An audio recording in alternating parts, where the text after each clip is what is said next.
15 de outubro é comemorado o Dia do Professor, uma profissão fundamental para a nossa formação, porém, que enfrenta grandes obstáculos. Esse é o assunto da nossa entrevista de sábado. Confira. A data é celebrada em um momento em que o país enfrenta uma série de desafios e problemas aí na educação básica. E para a gente conversar sobre esse assunto, a gente convidou a professora Maria Aparecida Campos Diniz, que é a professora Nena, coordenadora do curso de Pedagogia da Faculdade Deoniana e professora também do curso de Mestrado em Educação e Desenvolvimento Humano da Unital. Professora, obrigada por fazer parte com a gente dessa reflexão importante, né? Dia do Professor, segunda-feira, mas tem muitos desafios aí para a gente discutir, né? Sim, com certeza. É um prazer estar aqui, podendo trazer algumas contribuições também e enaltecer a figura do professor da educação básica, especialmente. Eu queria que a senhora falasse sobre o contexto em que o professor hoje está inserido, principalmente com relação à educação básica, né? Aqui a gente tem índices precários, né? No Vale do Paraíba, está apontando aí pelos governos, né, que nas escolas municipais e estaduais é de 4,6, é bem abaixo da média. Os desafios são muitos. Hoje, nos dias de hoje, com todas as aberturas que nós temos, com o mesmo avanço da tecnologia, todos os recursos possíveis que nós percebemos que a escola já agrega, ainda assim nós temos percebido grandes problemas. Isso tem trazido, eu não sei se chegou até o conhecimento de vocês, inclusive um adoecimento muito grande para a classe dos professores, né? Porque diante dos desafios, da insegurança, muitas vezes da ausência da própria informação a respeito das questões com as quais ele lida, ele acaba adoecendo. Isso é uma das graves questões da situação da escola atual, né? Mas eu insisto que, além, né, de pensar nos recursos e nas condições da própria escola, a gente pede à família que participe mais da vida escolar do seu filho. O Banco Interamericano de Desenvolvimento fez um estudo que apontou que apenas 5% dos jovens de 15 anos, professora, tem interesse pela carreira de professor. Se a gente for comparar, né, no próprio estudo, os jovens da mesma faixa etária com relação a outras profissões, por exemplo, engenharia, o interesse aí sobe para 21%, quer dizer, mais que triplica. Queria que a senhora explicasse um pouquinho sobre esse desinteresse, né, dos jovens pela carreira de professor no Brasil. Um país não se faz sem educação. Então, assim, é inaceitável que o professor não tenha o devido valor e o reconhecimento da sociedade. E quase sempre o que nós percebemos é que há sempre uma busca de penalidade em cima da figura do professor, da ausência do professor ou mesmo da incapacidade do professor de dar conta dos desafios. Isso fica divulgado, isso é socialmente divulgado, o que faz com que a população mais jovem não veja interesse, não veja com, vamos dizer assim, vontade de investir nessa carreira ou nessa área da atuação. Porém, tem um outro lado, aquilo que a gente já viu na sala de aula também, do incentivo que os professores em geral fazem em relação à sua carreira, acabam despertando, não em muitos, mas naqueles que despertam, o interesse e a vontade de fazer da educação a sua carreira futura. E isso é muito importante, porque eu tenho uma frase que eu uso muito para os alunos iniciantes na formação, quando estão no início da graduação. A educação é assim, ou ama ou odeia, né? Ou você vem com ela e abraça para fazer um trabalho bonito, para pensar naquilo que você vai fazer da sua carreira, que é desenvolver pessoas, ou você não vai se dar bem e vai começar a ter vários desencontros dentro dessa carreira. Hoje a gente percebe que o professor tem perdido cada vez mais a autoridade dentro da sala de aula, né? Eu queria que a senhora explicasse o porquê, como é que a senhora avalia, né, esse contexto? Qual é o princípio que as pessoas adotam para manter uma escola, para dar conta da gestão de uma escola? Então, num conjunto, e eu vejo a escola sempre como um conjunto, onde tem a figura do diretor, onde tem a figura da sua equipe, né, gestora, e também aí entram as equipes de docentes a funcionários até chegar nos alunos e familiares. Então, nesse conjunto, se todos, vamos dizer assim, adotarem uma postura voltada para a formação que se deseja, dificilmente essa escola perde o rumo na questão da autoridade. Eu vou até dar um destaque para as escolas públicas municipais com as quais eu atuei mais de perto nos últimos anos, e eu vi grandes personagens nessas escolas, diretores que conduzem a escola com autoridade, não autoritarismo, diretores que prezam o nome do professor na educação e pessoas que sabem lidar muito bem com a comunidade.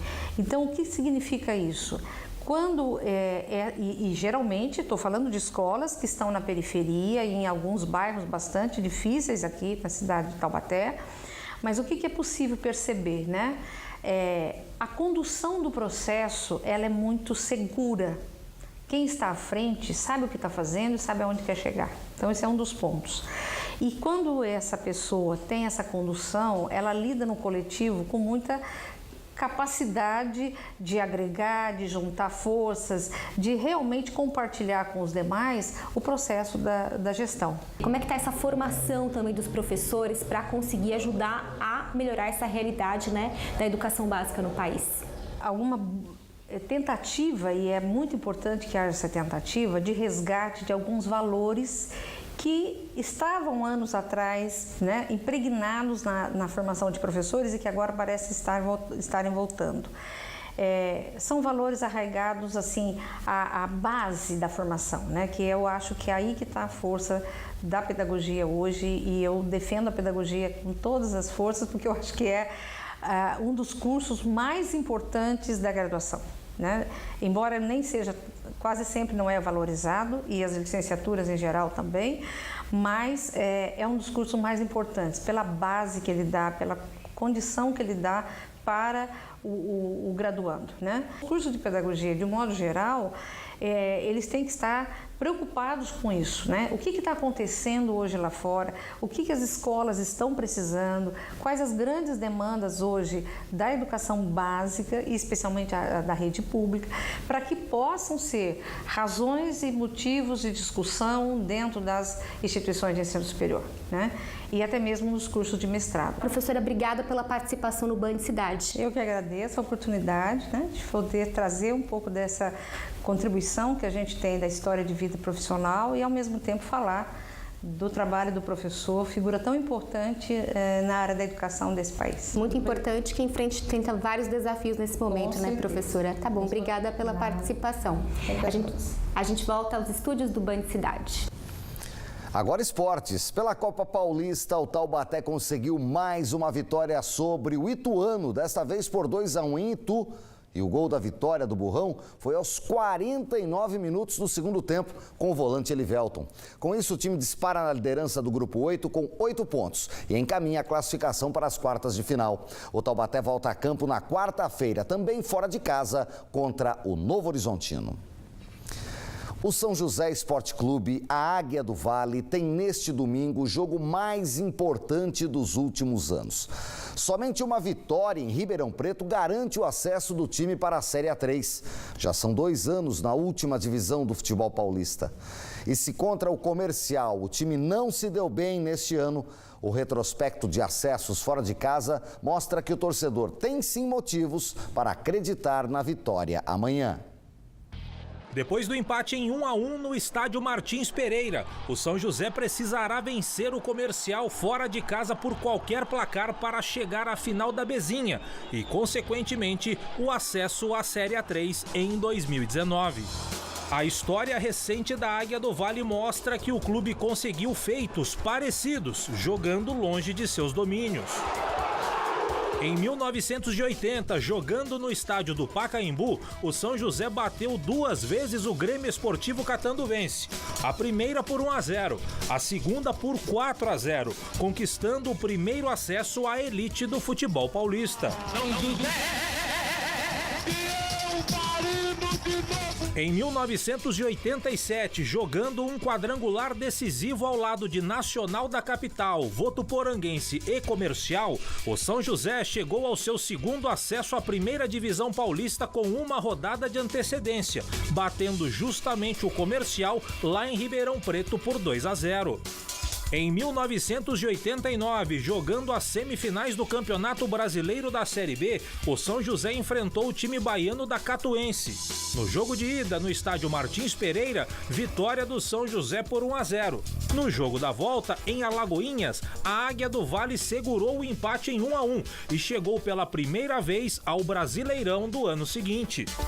Em 1996, o São José conquistou seu terceiro acesso à primeira divisão paulista e com uma rodada de antecedência em um quadrangular com Inter de Limeira, Ituano e Portuguesa Santista.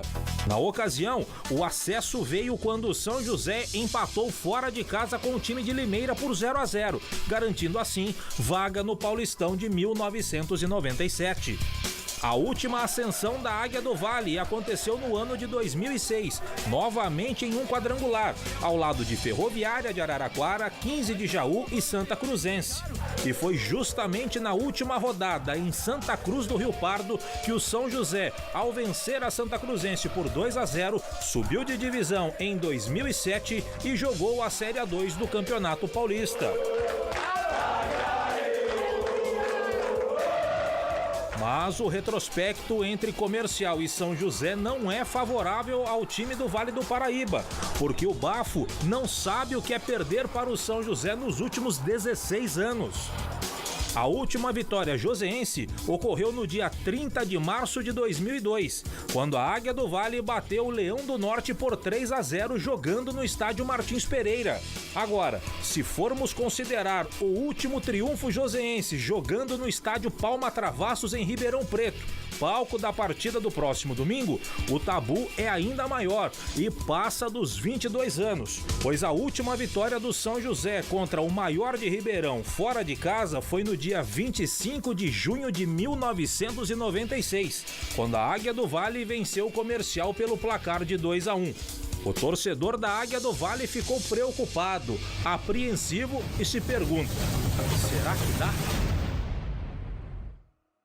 O Jogo da Águia amanhã às 10 da manhã. Depois do intervalo, você confere as dicas para o final de semana. Tem boas opções de shows na nossa agenda cultural. 7h13, voltamos já.